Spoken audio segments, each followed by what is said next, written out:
today we're going to talk about how to prove quadrilaterals are parallelograms. So given a four-sided figure and a certain number of, or different kind of pieces of information about it, how do we prove that they're actually parallelograms? Okay, so we want you to learn to determine whether a specific quadrilateral is a parallelogram or not. Does it meet all the criteria? So when we take our notes for this, you are going to be putting this into your parallelograms set of notes, okay? And so these are more of the 8 theorems that you're going to be putting on this specific page here. Okay, properties of quadrilaterals, where we are headed with this, okay? I want you to realize that we're right here in the parallelogram section here still, and so we're going to show you all the different theorems that are associated with parallelograms. Okay, so back to our definitions. A parallelogram is a quadrilateral with 2 pairs of opposite sides that are parallel. We have 3 other parallelograms that are subsets, special cases of parallelograms, okay? If we have 4 congruent sides, we call it a rhombus. If we have 4 right angles, we call it a rectangle. If we have both 4 congruent sides and 4 right angles, it's a square. Okay, so here are the rest of our theorems involving parallelograms. Theorem 6.5 says if the diagonals of a quadrilateral bisect each other, then the quadrilateral is a parallelogram. Now this is just the converse of theorem 6.3. Now theorem 6.3, if you recall, said that the diagonals of a parallelogram bisect each other. So if you have diagonals of a parallelogram that bisect each other, then we meet theorem 6-3, okay? So here we're saying if the diagonals of a quadrilateral bisect each other, then that quadrilateral must be a parallelogram. Theorem 6.6 says if one pair of opposite sides of a quadrilateral is both congruent and parallel, then the quadrilateral is a parallelogram. Okay? So we have, let's draw this out. We're saying we have some quadrilateral here, and if one pair of opposite sides is both congruent and parallel, then that quadrilateral is a parallelogram. Okay?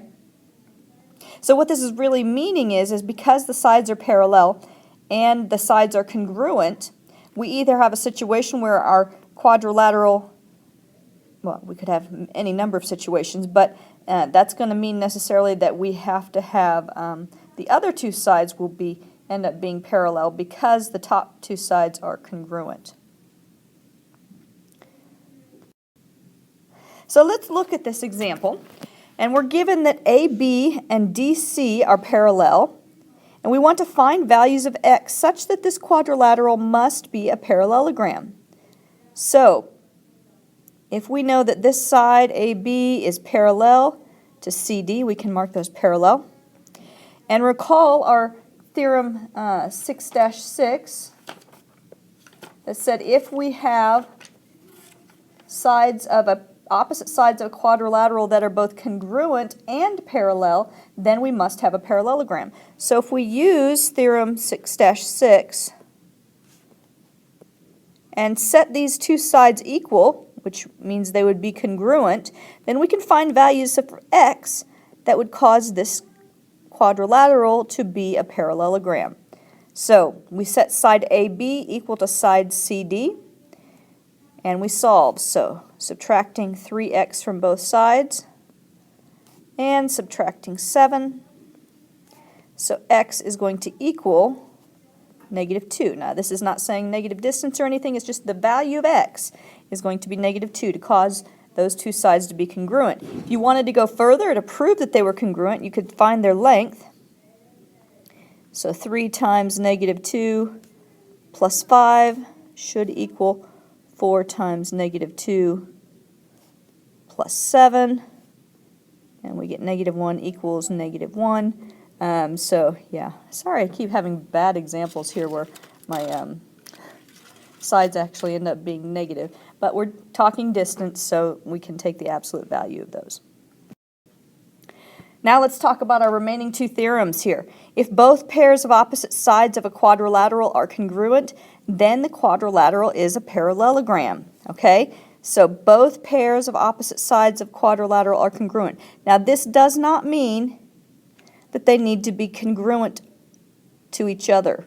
So I can have one set of congruents and another set of congruents, but that is going to make it a parallelogram. So this configuration makes our figures a parallelogram.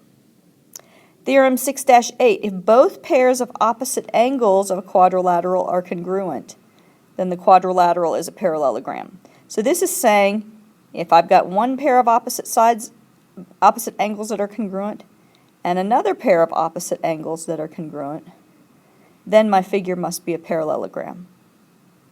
Okay, so these are the two configurations that these theorems talk about. If you can create those two configurations, or if you have those two configurations, then you have a parallelogram. So let's use theorem 6-8 to show that this quadrilateral could be a parallelogram. So theorem 6-8 was talking about opposite angles need to be congruent.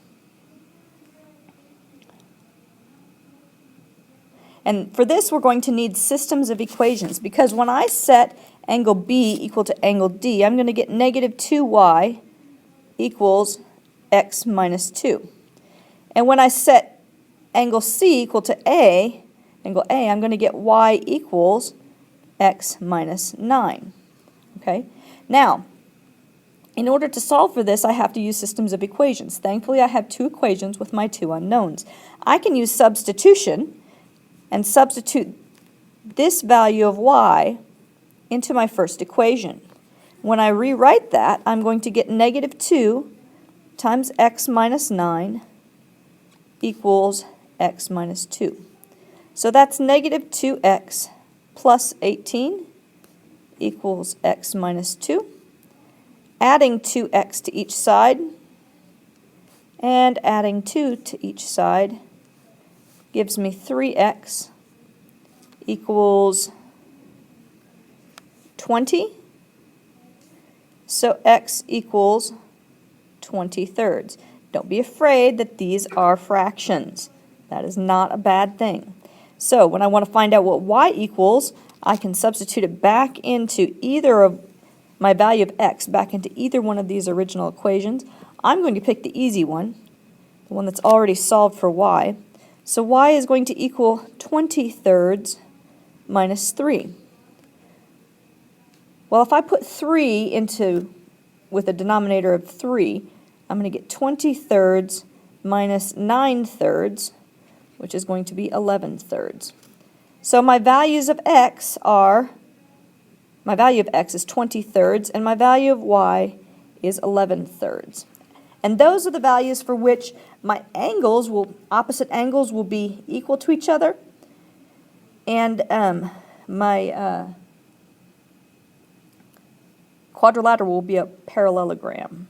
Okay? And you can check that work by plugging those in again.